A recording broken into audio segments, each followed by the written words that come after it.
జరిగిన ప్రభుత్వ మెడికల్ కళాశాలల పరిరక్షణ కమిటీ రాష్ట్ర సమావేశంలో రాష్ట్ర కన్వీనర్ డాక్టర్ ఆలా వెంకటేశ్వర్లు కూటమి ప్రభుత్వంపై తీవ్ర స్థాయిలో విమర్శలు గుప్పించారు. గత ప్రభుత్వ కాలంలో ప్రారంభమైన 5 వైద్య కళాశాలలకు నేషనల్ మెడికల్ కమిషన్ కేటాయించిన 60 పీజీ సీట్లను ప్రతిభ ఆధారంగా కాకుండా ప్రతి సీటును ఏడాదికి 9 లక్షల నుంచి 29 లక్షల వరకు అమ్మకానికి పెట్టడం పేద ప్రతిభ గల వైద్య విద్యార్థుల ఆశలను వమ్ము చేసిందని ఆయన ఆగ్రహం వ్యక్తం చేశారు.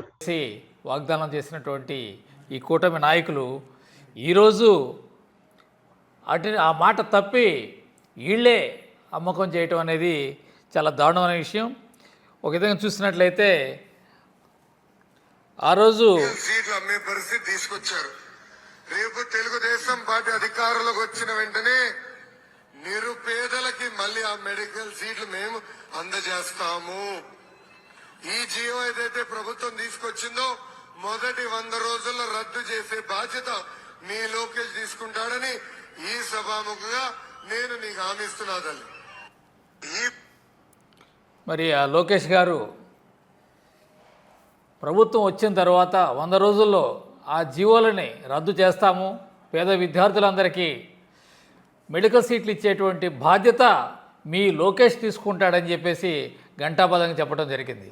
మరి ఈరోజు ఆ లోకేష్ గారు ఆ బాధ్యత ఎందుకు తీసుకోకుండా మౌనంగా ఉన్నారని చెప్పేసి నేను ప్రశ్నిస్తున్నాను.